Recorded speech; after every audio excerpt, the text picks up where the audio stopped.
Assalamualaikum dan salam Sarawakku sayang. Bersama saya Nur Azira Abdul Kadir dalam Buletin UKAS edisi 8 malam 17 Mac 2020. Buletin 8 malam ini masih lagi memfokus terhadap COVID-19. Sarawak mencatatkan kematian pertama di negara ini akibat jangkitan COVID-19.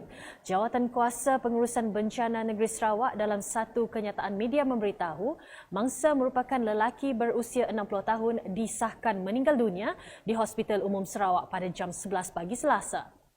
Jabatan Kesihatan Negeri Sarawak setakat ini masih dalam proses mengenal pasti sumber jangkitan mangsa. Susulan pengumuman kawalan pergerakan oleh Perdana Menteri Malaysia dan Ketua Menteri Sarawak pada Isnin, pihak pengurusan masjid di negeri ini perlu mengambil langkah proaktif untuk melaksanakan proses disinfeksi atau nyahkuman untuk melegakan sebarang keraguan dan penularan COVID-19. Menteri Muda di Jabatan Ketua Menteri Hal Ehwal Islam Datuk Dr. Abdul Rahman Junaidi berkata, semua masjid dan surau di Sarawak dikehendaki untuk membuat operasi pembersihan dan disinfeksi serta memberi kerjasama kepada Kementerian Kesihatan Malaysia sebagai langkah-langkah keselamatan bagi mengelakkan jangkitan. Jelasnya operasi pembersihan dan disinfeksi hanya boleh dilaksanakan oleh tidak melebihi daripada 20 orang.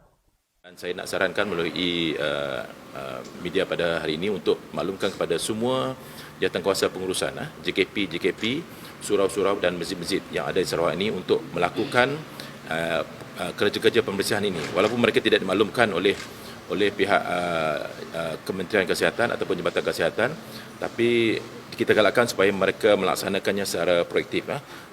Pastikan bahawa surau dan masjid kita bersih dan sekiranya boleh kita lakukan proses penyahkuman sendiri tanpa menunggu arahan. Bercakap ketika sidang media di Masjid Darul Hana di Kuching pada Selasa, Dr. Abdul Rahman memberitahu pihak pengurusan masjid boleh mengambil inisiatif untuk kerja-kerja pembersihan kerana ia tidak melibatkan kos yang tinggi. Sementara itu, Masjid Islam Sarawak dalam satu kenyataan media pada Selasa memberitahu semua aktiviti keagamaan di Sarawak akan ditangguhkan. Menurut kenyataan media tersebut, penangguhan itu adalah termasuk solat Jumaat dan solat berjemaah di seluruh masjid di negeri ini. Dalam kenyataan sama, Majlis Islam Sarawak memberitahu bahawa telah gugur tuntutan wajib mengerjakan solat Jumaat, sebaliknya hanya wajib menunaikan solat fardu Zuhur di kediaman masing-masing sepanjang tempoh penangguhan ini. Majlis Islam Sarawak dalam kenyataan sama turut menegaskan bahawa azan masih perlu dilaungkan pada setiap waktu solat di masjid dan surau sepanjang tempoh tersebut. Namun, hanya imam, bilal dan marbot sahaja dibenarkan solat berjemaah di masjid atau surau kecuali yang mempunyai simptom COVID-19 seperti demam, batuk, kesukaran bernafas dan lain-lain. Laporan berikutnya masih berkaitan COVID-19. Tiada berlakunya pembelian panik dalam kalangan warga Serian susulan Perintah Kawalan Pergerakan berkuat kuasa pada Rabu seperti yang diumumkan Perdana Menteri Tan Sri Muhyiddin Yassin dalam memerangi COVID-19 pada malam Isnin. Tinjauan Unit Komunikasi Awam Sarawak UKAS di beberapa pasaraya di Serian pada Selasa mendapati masyarakat setempat tidak panik atau bersesak untuk membeli pelbagai barangan keperluan. Hasil tinjauan juga mendapati masyarakat setempat yang keluar membeli barangan keperluan mengikut kadar yang mencukupi sahaja. Sementara itu, penduduk Serian Richard Usah memberitahu pembelian panik tidak perlu dibuat pada masa ini meskipun Perintah Kawalan Pergerakan sudah dikeluarkan. Yang tepat kerana dapat mengurangkan penularan COVID-19. Kita lihat di bahagian Serian. Yang pertama ini Serian bersepadan dengan Indonesia. Yang keduanya Serian, jarak di antara Serian dengan Kuching iaitu lapangan terbang Tabasan Kuching adalah dekat. Dan ketiga adalah Serian merupakan tempat persinggahan daripada Kuching dan juga di seluruh Sarawak. Berita seterusnya. Dalam temu ramah eksklusif bersama Unit Komunikasi Awam Sarawak UKAS, Timbalan Menteri Pembangunan Luar Bandar Kedua, Datuk Henry Sum Agong berkata, beliau akan berusaha membawa pembangunan ke kawasan luar bandar untuk menggalakkan kemajuan.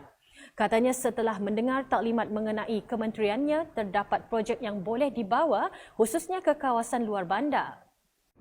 Dan kita akan berusaha sedaya upaya untuk membawa apa juga yang kita boleh lakukan di kawasan melalui kementerian luar bandar ini. Hari ini tadi kita baru diberi taklimat mengenai apa yang ada di bawah kementerian, khususnya untuk luar bandar, dan saya berharap akan dapat membawa sedikit sebanyak kemudahan-kemudahan yang boleh kita bawa ke kawasan khususnya di Lawas pada masa-masa akan datang. Dalam pada itu, beliau turut menzahirkan penghargaan terhadap Perdana Menteri Tan Sri Muhyiddin Yassin mewujudkan kementerian khas bagi Sabah dan Sarawak dan berharap dapat memberi kepentingan berkaitan Perjanjian Malaysia 1963 MA63. Kajian baru ini akan dapat melihat khususnya perjanjian MA di bawah MA63 ini dengan pembentukan satu kementerian yang baru, ya, iaitu Kementerian Hal Ehwal Sarawak dan Negeri Sabah. Ya, menteri dia adalah dari Sabah dan sementara timbalan dia dari Sarawak. Dan di bawah kementerian ini nanti akan dilihat apa juga yang termaktub di bawah perjanjian MA63 ini. Dan kita berharap sangat agar kita akan mendapat manfaat daripada perjanjian yang dulu telah pun dipersetujui itu. Sebelum mengakhiri Buletin UKAS, orang ramai diminta lebih berjaga-jaga dan berwaspada bagi menangani wabak COVID-19. Langkah-langkah pencegahan yang boleh diikuti adalah seperti berikut.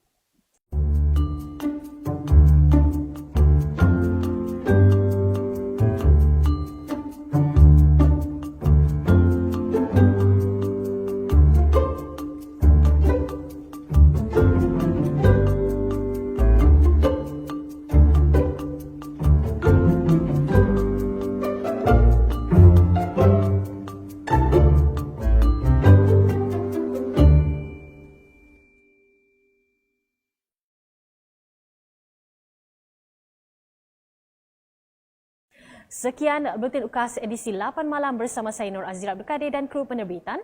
Dapatkan berita terkini Sarawak setiap hari dengan melalui Facebook UKAS, ukas.sarawak.gov.my dan subscribe serta like saluran YouTube Buletin UKAS. Salam UKAS.